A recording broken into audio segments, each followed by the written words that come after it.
Bismillahirrahmanirrahim. Assalamualaikum warahmatullahi wabarakatuh.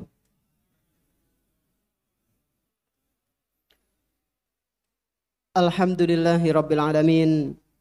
Wassalatu wassalamu ala nabiyyina Muhammadin wa ala alihi wa ashabihi wa man tabi'ahum bi ihsanin ila yaumiddin.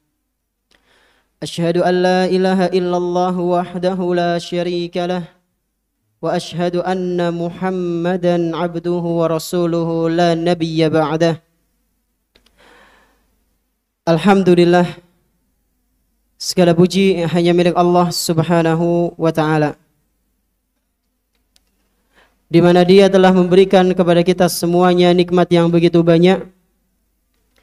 Dan di antara kenikmatan-kenikmatan yang telah Allah Subhanahu wa ta'ala berikan kepada kita semuanya, yaitu berupa nikmat iman, nikmat Islam, nikmat sehat, nikmat kita bisa kembali berada di majelis ta'lim dengan harapan apa yang kita pelajari pada malam yang berbahagia kali ini bisa kita amalkan dalam kehidupan sehari-hari dan bisa menjadi bekal kita kelak ketika berjumpa dengan Allah Subhanahu wa ta'ala di hari akhir nanti. Allahumma amin. Salawat dan salam semoga senantiasa tercurah limpahkan kepada Nabi kita yang tercinta, Nabi Muhammad sallallahu alaihi wasallam, beserta para keluarganya, para sahabatnya dan umatnya yang senantiasa mengikuti sunnah-sunnah beliau hingga hari akhir nanti. Allahumma inna nas'aluka ilman nafi'an wa na'udzubika min ilmin la yanfa'. Ikhwan sekalian rahimani wa rahimakumullah, insyaallah kita akan melanjutkan pembahasan kitab Hilyah Thalibil Ilmi, yang mana kitab ini ditulis oleh Syekh Bakar bin Abdullah Abu Zaid rahimahullahu ta'ala. Dan kita memasuki poin baru, ya, masih di bab yang sama tapi poin yang baru. Kita masih berada di dalam bab pertama, ya. Apa itu bab pertamanya? Al-faslul awal, Al-faslul awal, adabut talib fi nafsihi, adab seseorang, ya, adab seorang penuntut ilmu terhadap dirinya sendiri. Dan ini poin yang ke-8. Dan pembahasan ini sudah hampir 1 tahun. Antum kerasa atau tidak?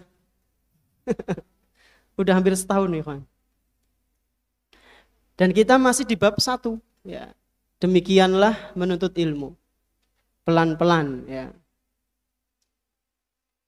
Di poin yang ke-8 ini, di poin yang ke-7 ini yang baru, kita akan membahas mengenai at-tahalli bi raunaqil ilmi, yaitu seorang penuntut ilmu sudah seharusnya berhias diri dengan keindahan ilmu yang dia miliki. Ini poin yang ke-7. Apa itu? Seorang penuntut ilmu sudah seharusnya berhias diri dengan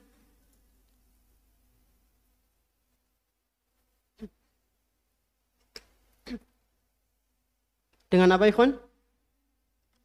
Dengan keindahan ilmu.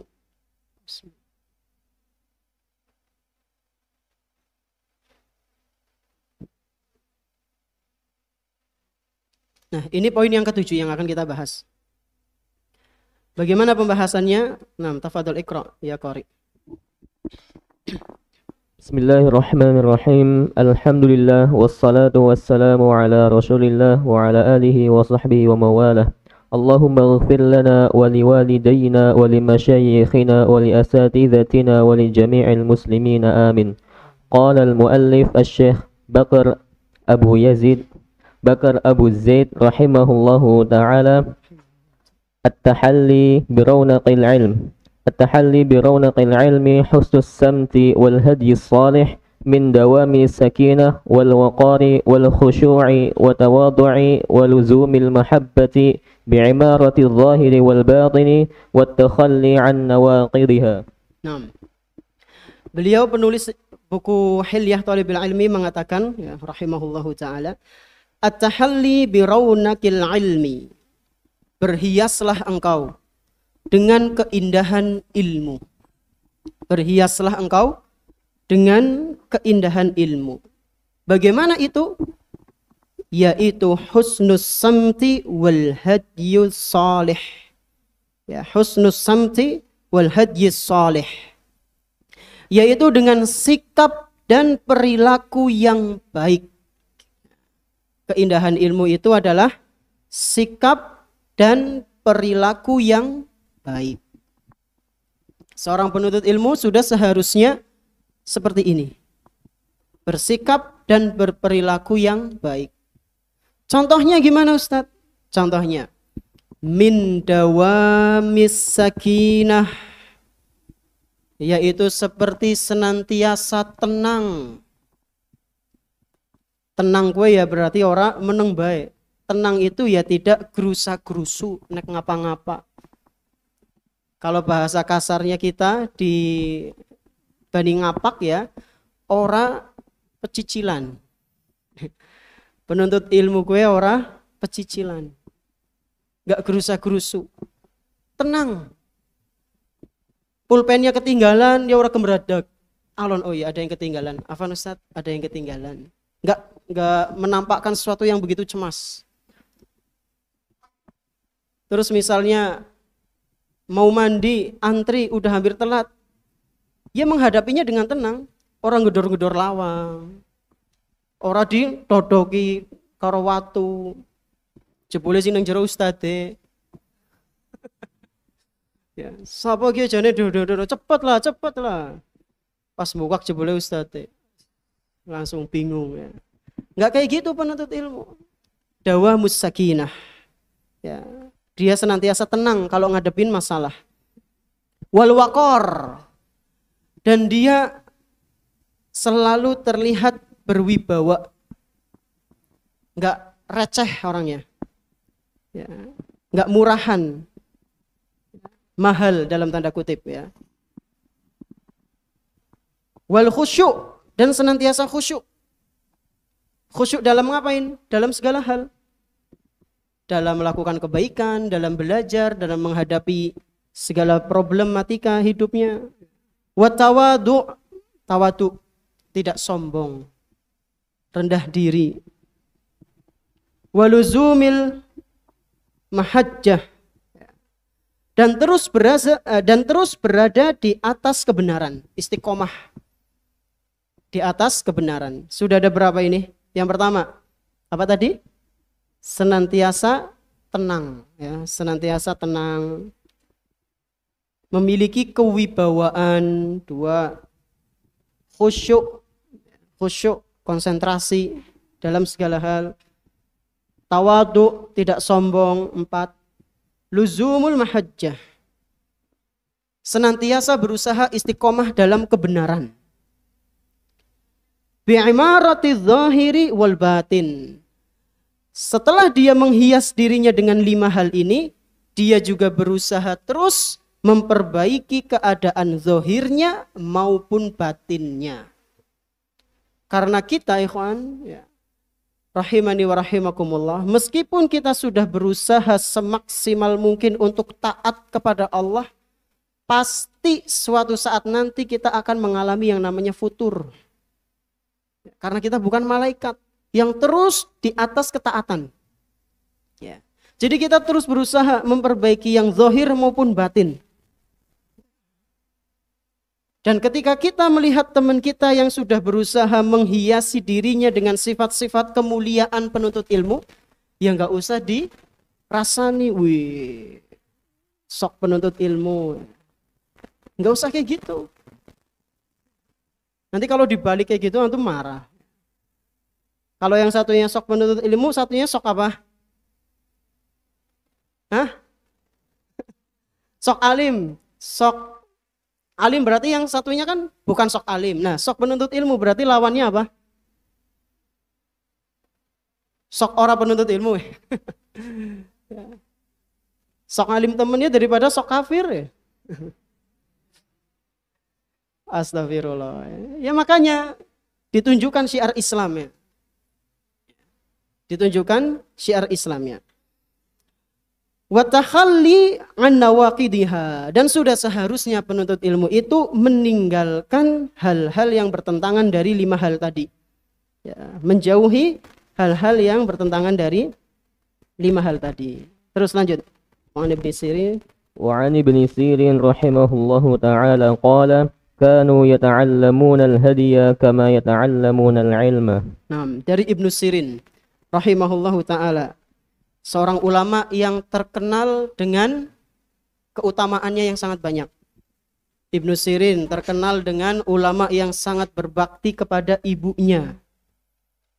Ulama yang terkenal dengan kecerdasannya dalam menafsirkan mimpi.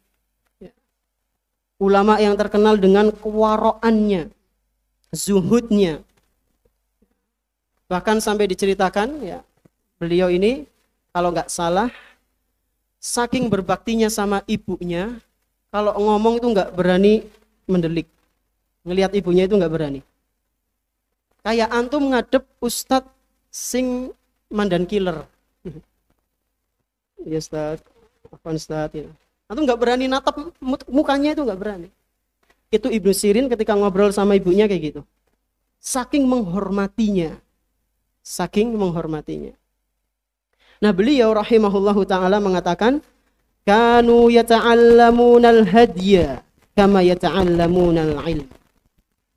Bahwasanya para ulama terdahulu, berarti ulama-ulama yang hidup sebelum Ibnu Sirin atau yang semasa dengan beliau, mereka itu para ulama ketika mempelajari adab seperti halnya mereka mempelajari ilmu.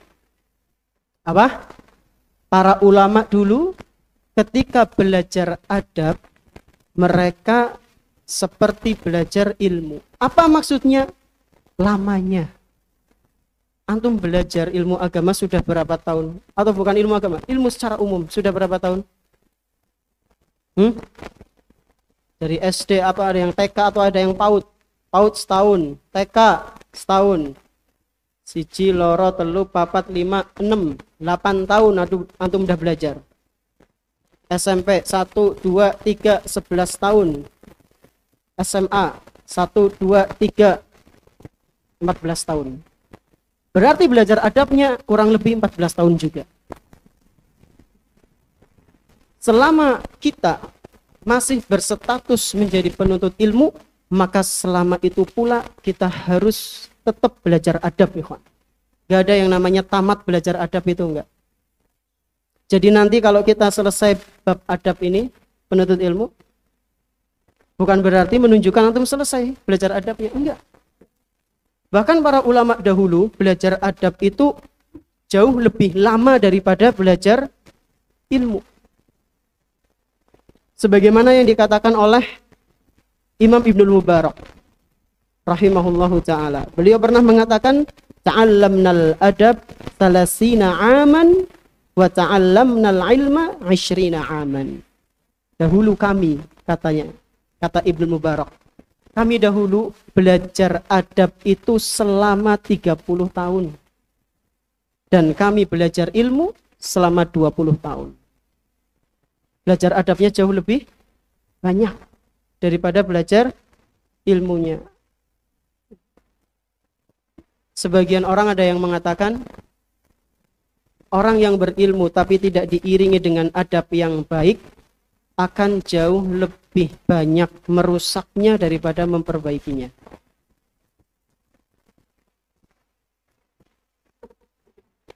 Apa?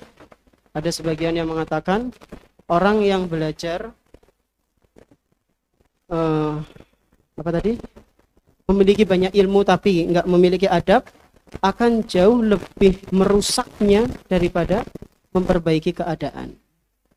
Dan terbukti ya, kadang kita jumpai orang-orang yang berilmu tapi enggak memiliki adab kecuali sedikit, sulit sekali untuk dinasehati. Karena dirinya merasa benar dan gengsi kalau menerima nasihat. Jadi pas dia tergelincir dalam kesalahan, diberikan nasihat nggak mau, gengsi, ya, gengsi. Karena adabnya sedikit. Ya. Maka antum jangan jadi orang-orang yang seperti itu. Dan juga ada sebagian orang yang mengatakan ilmun bila adabin kannarin bila hatabin. Ilmu tanpa adab itu seperti halnya api tanpa kayu bakar. Maksudnya gimana? Nggak ada manfaatnya. Nggak ada manfaatnya. Nah, tafadhol, Iqra. وعن رجاء بن حيوة رحمه الله تعالى أنه قال لرجل حدثنا ولا تحدثنا عن متماوت ولا طعان رواه الخطيب ولا تحدثنا عن متماوت ولا طعان. نعم. عن رجاء bin Haywah, dari Raja bin Haywah rahimahullahu ta'ala. Beliau pernah berkata kepada salah seorang yang berada di samping beliau, dan orang ini adalah periwayat hadis. Siapa namanya, Ikhwan? Raja bin Haywah. Raja bin Haywah. Dia pernah berkata kepada seseorang, hadisna, silahkan engkau berikan hadis kepadaku. Silahkan engkau berikan hadis kepadaku. Akan tetapi, wala tuhaddisna an mutamawitin wala ta'anin. Tapi jangan sampai sekali-kali kamu memberikan hadis kepadaku dari orang pemalas dan orang yang suka mencela. Apa kriterianya? Jangan mendapatkan hadis dari orang yang pemalas dan suka mencela. Kenapa jangan sampai mendapatkan hadis dari orang yang pemalas? Karena sangat dikhawatirkan hadisnya itu tidak sempurna. Ada cacatnya. Pas dengerin hadis itu males-malesan. Pastoran hadis, qala Rasulullah sallallahu alaihi wasallam. Ngapalinnya pas lagi mustor, awit beberapa hari yang lalu ya. Diulang-ulang terus lupa. Setelah store sudah lupa lagi. Jangan ya. Dan jangan sekali-kali memberikan hadis kepadaku dari orang yang suka mencela. Ini prinsip dari siapa? Raja bin Haywah. Ya, ini ucapannya dia. Enggak diambil secara mutlak ya, tidak apa-apa. Jadi ini prinsip dari Raja bin Haywah. Dia tidak mau mendapatkan hadis ilmu dari orang yang pemalas dan suka mencela. Terus rawahuma al-Khatib fil Jami'. Rawahuma. Wa qala yajibu 'ala talibil hadits an yatajannaba al-la'ba wal-'abtha wat-tabadhdhula fil majalis bis-sukhfi wad-dhahki wal-qahqahati wa kathrati at-tanadur wa idmanil muzahi wal ikthari minhu fa inna ma yustajazu minal muzahi biyasirihi wa nadirihi wa tarifihi walladhi la yukhriju an haddil adabi wa tariqatil ilmi fa amma muttasiluhu wa fahishuhu wa sakhifuhu wa ma awgharu minhu as-sudura wa jalaba asy-syarra fa innahu madhmumun wa kathatul mazahi wat dhahaki wa kasratul mazahi wad-dhahiki yad'u minal qadri wa yuzilul muru'ah. Naam, barakallahu fiik. Jadi ikhwan, mengenai ucapannya Raja bin Haywah tadi, ya sebisa mungkin kalau antum mau belajar, ya, dalam artian ya belajar punya guru yang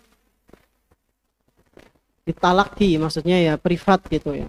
Sebisa mungkin antum cari yang benar-benar matang keilmuannya dan dilihat kepribadiannya. Ya, jangan sampai mengambil guru yang suka mencela dan pemalas. Terus diriwayatkan dari Imam Al-Khatib Al-Baghdadi dalam kitab Al-Jami', ya, ini Anda bawakan kitabnya. Al-Jami' li akhlaqir rawi wa adabi as-sami'. Ini adalah kitab yang berisi tentang akhlak-akhlak, adab-adab yang sudah seharusnya dimiliki oleh seorang penuntut ilmu, terutama seseorang yang berkecimpung di ilmu hadis. Di sini disebutkan tentang bagaimana kriterianya, bagaimana kisahnya orang-orang ahlul hadis zaman dulu. Pernah ada ya seseorang, diceritakan oleh Imam Ahmad rahimahullah kalau nggak salah, itu ada penuntut ilmu sejati. Dia seorang ahlul hadis, seorang penuntut ilmu yang suka mencari rawi-rawi hadis. Setiap hari, setiap waktu selalu bawa alat tulis, bawa tinta dan pena. Mindindi digawa. Akhirnya ditanya, kenapa kok bawa ini? Buat apa? Terus kata dia menjawab, hadza surujul Islam. Hadza surujul Islam. Apa artinya? Ini adalah pelitanya Islam. Ini adalah pelitanya Islam. Kok bisa? Karena ilmu itu ditulis. Ilmu itu bagaikan hewan buruan. Kalau tidak ditulis, sementara kita nggak memiliki kemampuan hafalan yang kuat, hilang sudah. Padahal itu suatu kebenaran. Kalau kebenaran hilang, ya sudah, Islam akan gelap. Gambarannya seperti itu. Surujul Islam. Dan diceritakan banyak ya, mengenai kepribadian orang-orang ahlul hadis. Bahkan sampai ada yang saking rajinnya nulis, itu kalau setiap malam nggak pernah makan. Tapi disuapin sama saudarinya. Saudari kandung ya. Bukan saudari samaran, bukan. Dia bernama Ubaid. Ubaid bin Ya'ish rahimahullah. Beliau ini pernah mengatakan, aqamtu salasina sanah ma akaltu biyadi, yakni billail. Aku telah hidup selama 30 tahun katanya, dan aku nggak pernah makan sama sekali dengan tanganku, yaitu ketika makan malam. Kanat ukhti tulqimuni wa ana aktub. Insyaallah ya, kakak adik yang romantis. Selama 30 tahun itu aku nggak pernah makan dengan tanganku di malam hari, dan selama 30 tahun itu ketika aku mau makan, yang nyuapin adalah saudari kandungku, sementara diriku nulis ini. Terus saudarinya apa? Nyuapin. Saking nggak mau kehilangan waktu untuk menulis ilmu. Itu ulama. Udah kayak dewek ya. Kita penuntut ilmu bembuh ya, mau sampai derajat ulama, sulit ikhwan. 30 tahun disuapin. Jangan sangka wanita saudari perempuannya ini ya, jangan sampai orang wanita ini nggak mendapatkan pahala. Dapat ikhwan. Karena ta'awun di situ. Adanya tolong menolong. Adiknya nulis ilmu. Nah, ini dalam kitab Al-Jami'.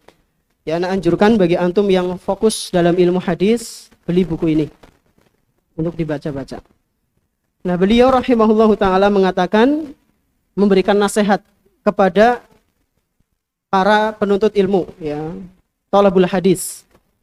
Beliau mengatakan, yajibu ala talibil hadithi an yatajannabal la'iba wal abasa.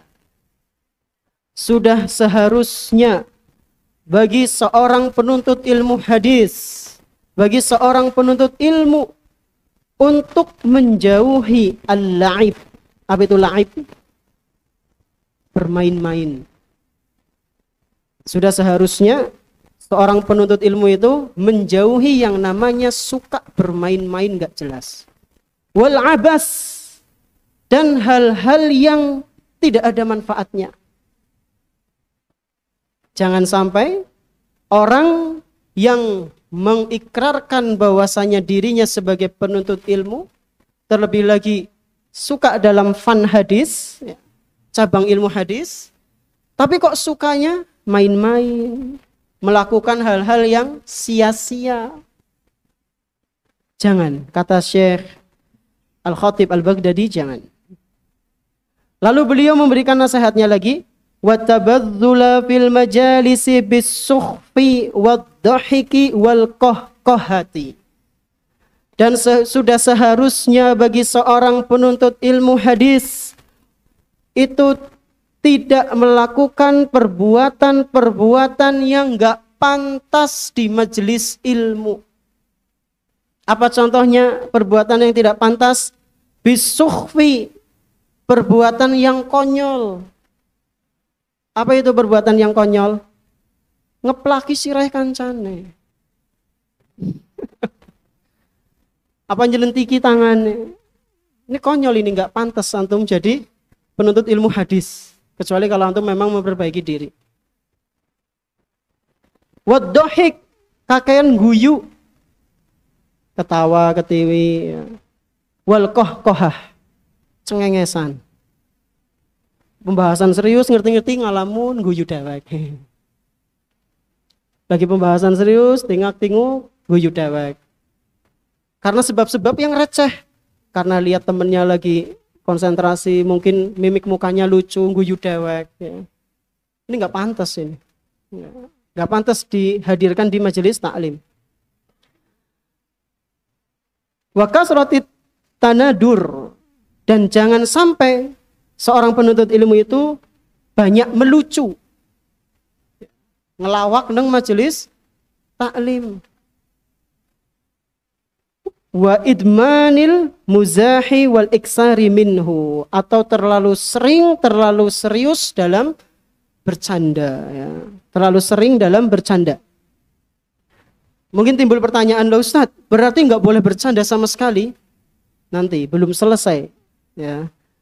Perkataan Al-Khatib rahimahullah belum selesai. Beliau kemudian melanjutkan ucapannya, fa innama yustajazu minal muzahi biyasirihi wa nadirihi wa tarifihi. Bercanda dalam majelis taklim itu boleh, cuma ada batasannya. Ada batasannya, enggak keseringan, dan jangan sampai ada unsur kedustaan di situ. Bercanda tapi bohong itu dosa. Celaka, kata Nabi SAW. Wailun, celakalah seseorang. Alladzi yuhaddisu, celakalah seseorang yang dia mengatakan sesuatu, fayakdzibu, lalu dia berdusta, liyudhika bihi qaumun.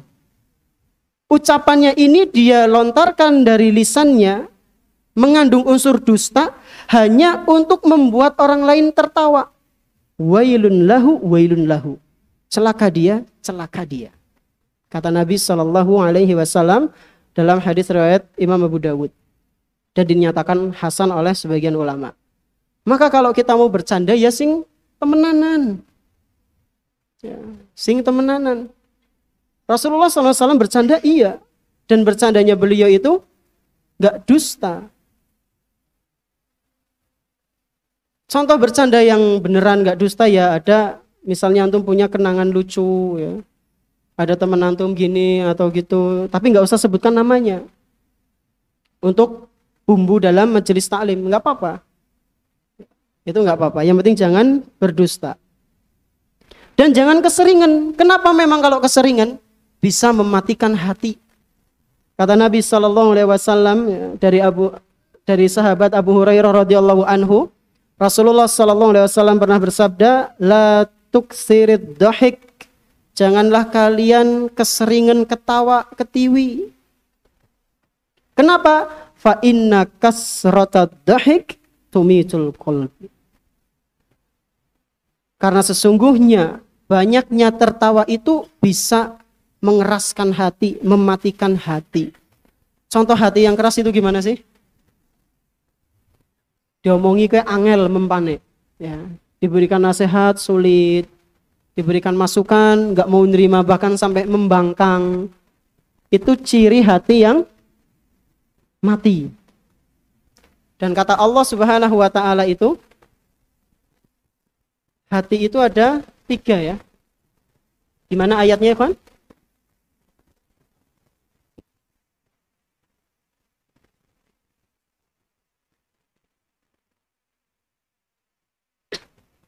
Di surat Al-Baqarah gimana?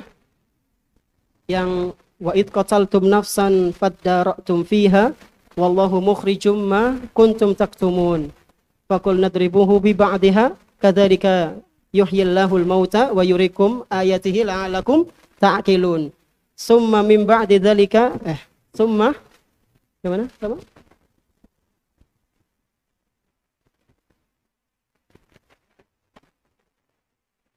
Summa qasat qulubukum fahiyakal hijarah au asyaddu qaswah. Berkata, wa innal minal hijarati lamma yatafajjaru minhul anhar. Ada yang hati itu seperti batu yang lembut, bisa keluar air di situ. Wa inna minha lama yashaqqaqu fayakhruju minhul ma. Ya, ada hati yang seperti batu dan batu itu bisa pecah sehingga keluar air dari situ. Wa inna minha lama lupa. Coba nanti buka ya. Masih di juz 1 itu kalau nggak salah. Nah, kemudian kita lanjutkan karena mau isya. Waladhi yukhriju an haddil adabi wa tariqatil ilmi. Dan sudah seharusnya penuntut ilmu itu tidak bercanda di luar syariat Islam ya, tidak sampai keluar dalam batasan-batasan adab wa tariqatil ilmi, dalam lingkup ilmu. Fa amma muttasiluhu wa fahishuhu wa sakhifuhu wa ma awghara minhu sudura wa jalaba syarr. Karena kebanyakan bercanda itu bisa mematikan hati dan bisa menumbuhkan, menghadirkan permusuhan atau keburukan, menghadirkan keburukan. Fa innahu madmum. Bercanda yang seperti ini yang bisa membuat seseorang itu berantem, tukaran ya. Kadang kan seseorang itu tukaran gara-gara guyon ya. Ada apa enggak? Tukaran gara-gara guyon. Akeh apa anak? Akeh ya. Nah, yang seperti ini fa innahu madmum. Tercela, bercanda yang seperti ini tercela. Wa kasratul muzahi wad-dhahiki yad'u minal qadri wa yuzilul muru'ah. Dan yang namanya bercanda berlebihan itu bisa membuat seseorang jatuh wibawanya dan menghilangkan citra sebagai seorang penuntut ilmu. Orang yang suka guyon, ya, bercanda kelebihan, dia wibawanya akan luntur sehingga orang-orang kalau mau belajar kepada dia menjadi kurang nyaman. Wallahu ta'ala alam bisawab. Tafadhal adzan.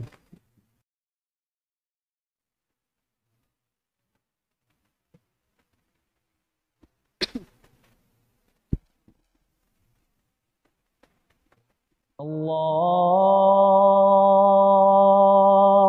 akbar,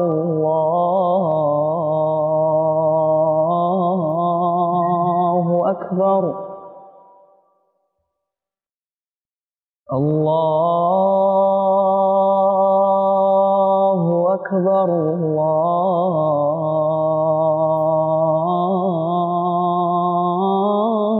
Allahu akbar. Asyhadu an la ilaha illallah.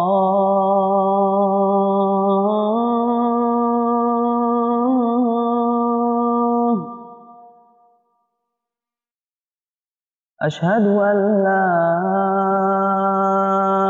ilaha illallah.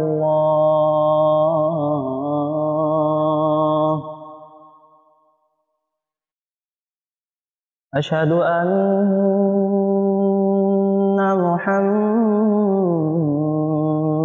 رسول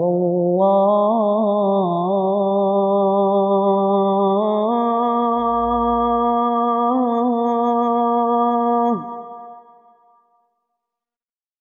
أشهد أن محمدا رسول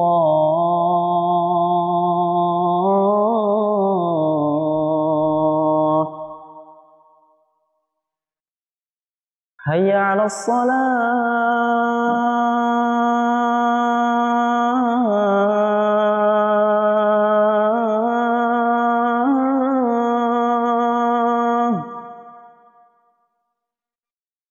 حي على الصلاة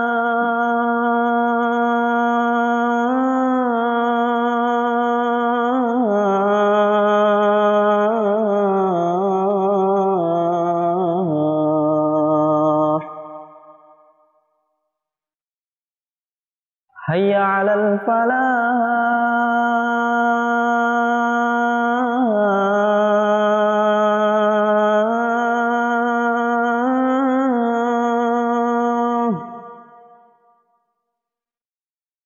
حي على الفلاح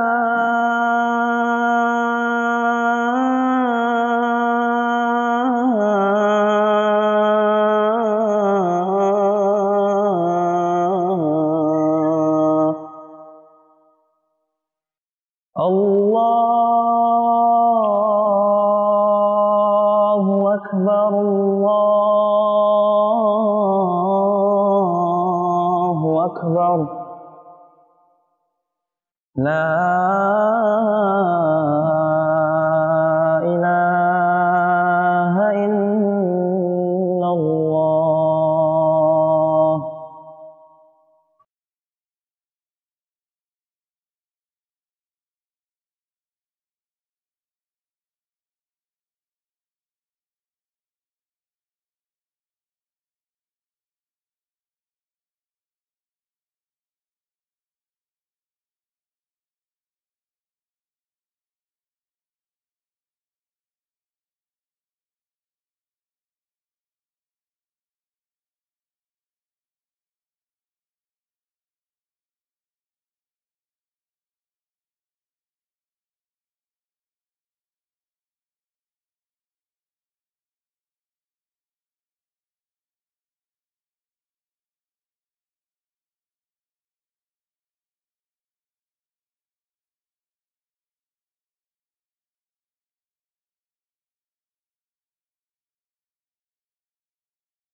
Bismillah, kita masuk ke pertanyaan, Ikhwan.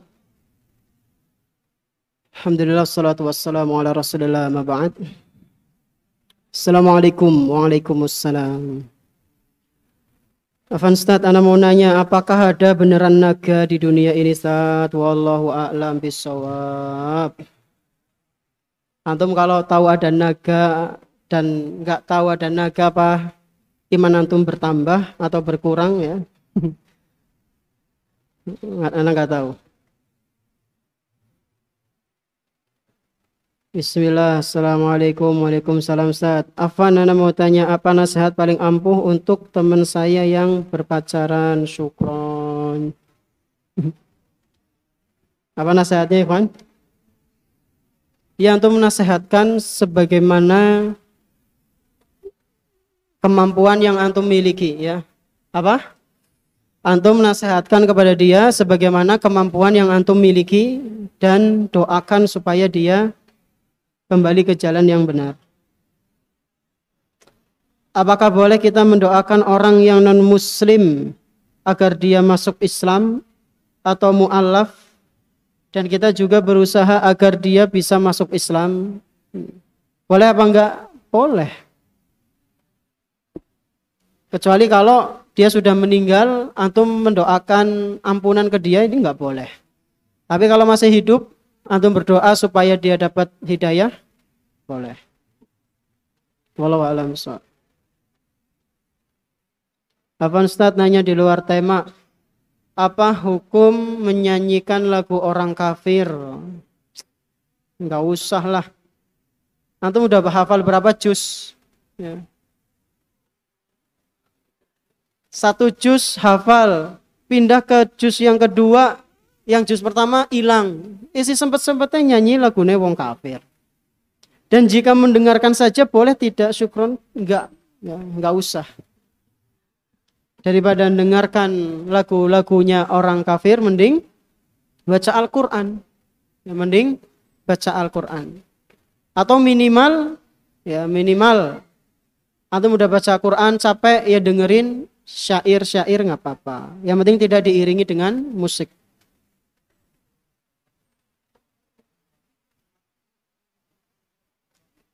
Ustaz, kalau Dajjal bisa melakukan apapun yang ia mau, apakah dia bisa menyembuhkan mata sebelahnya yang buta?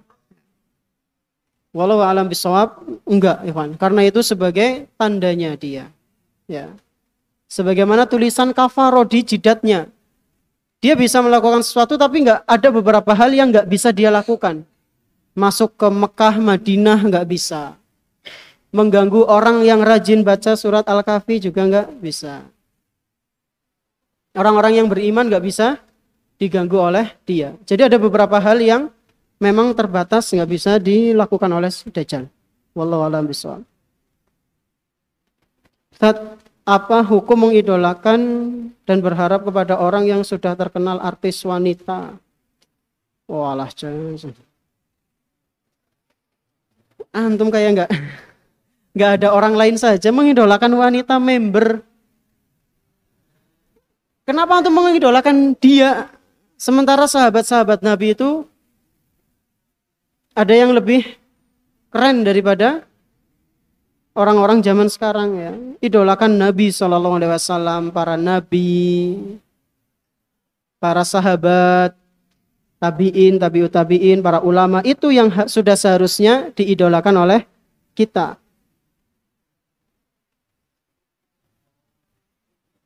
Afwan Ustaz, apa hukumnya menonton video 18+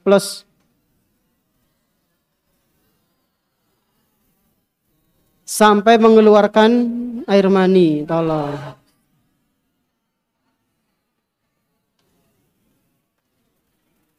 Hukumnya yang pertama, hukumnya haram. Yang kedua, kebangetan. Yang ketiga, sampai keluar air mani, ya mandi. Ya, mandi. Ngapain antum nonton-nonton kayak gitu, Ikhwan? Hanya akan membuat otak antum itu sulit untuk berpikir. Ya, orang yang sudah kecanduan nonton video-video porno, itu otaknya akan sulit untuk berpikir. Coba antum ngobrol sama orang yang antum kenal itu dia suka kecanduan video porno. Antum bahas sesuatu yang berkaitan dengan logika. Bundet, pasti bundet. Ya. Sulit untuk mencari sesuatu yang akan nyambung dengan obrolan antum. Itu efek di antara efeknya. Ya. Maka antum tobatlah, jangan nonton yang seperti ini. Na'udzubillahi min dzalik. Ini tanya naga lagi, ya Allah. Apa Ustaz mau nanya tapi di luar tema. Kan katanya sifat istri kita sama dengan sifat suaminya. Tapi misalnya istrinya cerai lalu nikah lagi, apakah suami barunya sifatnya sama? Ya sama. Sifatnya sama dengan sifat si istrinya itu. Wallahu a'lam bishawab.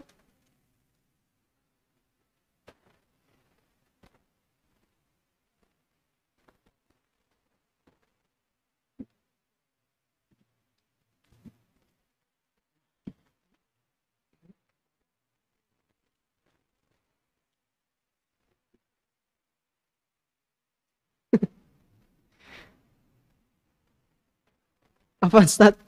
Mau tanya tapi di luar tema. Apakah kita boleh mendoakan klub bola agar menang UCL?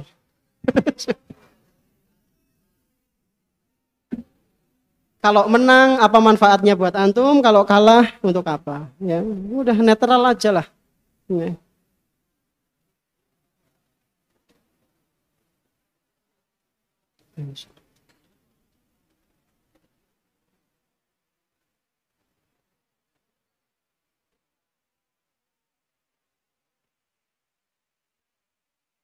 Assalamualaikum, waalaikumsalam.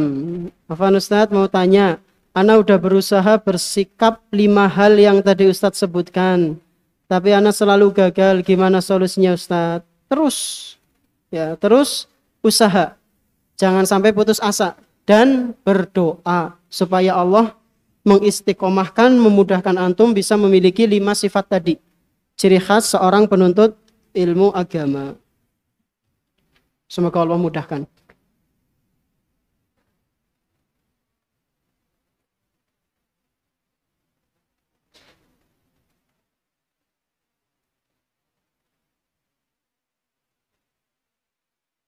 Assalamualaikum Ustaz. Waalaikumsalam. Mau nanya, ketika itu saya punya hutang ke si fulan sebesar 6.000. Kemudian saya membayarnya 7.000. Setelah saya ingat-ingat, ternyata utang saya 6.000, bukan 7.000. Kemudian saya ikhlaskan yang lebihan 1.000 itu. Apakah itu termasuk riba? Tolong jelaskan. Tidak, insya Allah ya. Tidak, karena tidak ada kesepakatan di situ.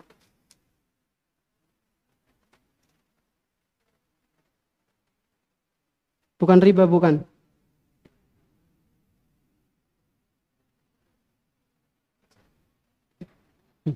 Assalamualaikum, waalaikumsalam. Abang Ustadz mau tanya, tolong kasih doa agar selalu menang, baik main bola ataupun jihad fisabilillah.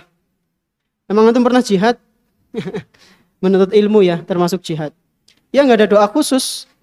Antum berdoa sebagaimana yang antum hafal doa-doa dari Rasulullah sallallahu alaihi wasallam. Allahumma la sahla illa ma ja'altahu sahla. Rabbi shrah li sadri wa yassir li amri. Yassir li amri ya Rabbi. Ya. Dan doa-doa yang lain.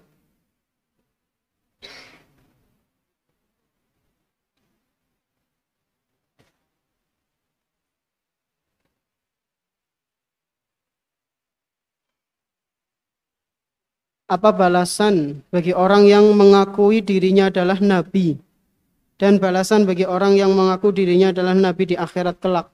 Ya diazab ya. Orang yang ngaku dirinya sebagai nabi berarti dia tidak beriman kepada Nabi sallallahu alaihi wasallam. Orang nabi mengatakan la nabiyya ba'di, enggak ada nabi setelahku. Berarti dia naudzubillah terancam pada perbuatan kekufuran. Satu lagi ya. Ini ada pertanyaan cukup berat ini. Anda bawa pulang kayaknya.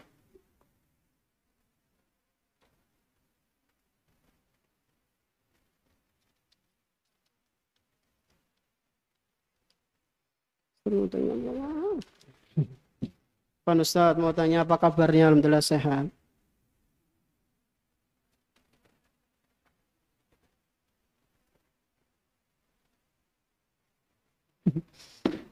Masya Allah, ini pertanyaannya anak kelas berapa ini ya? Kritis sekali. Anak bawa ini, insya Allah kapan-kapan anak jawab. Mungkin ini yang bisa anak sampaikan ya, terima kasih atas perhatiannya. Kurang lebihnya mohon maaf. Kita tutup dengan doa kafaratul majlis. Subhanakallahumma bihamdik asyhadu an la ilaha illa anta astaghfiruka wa atubu ilaik. Wassalamualaikum warahmatullahi wabarakatuh.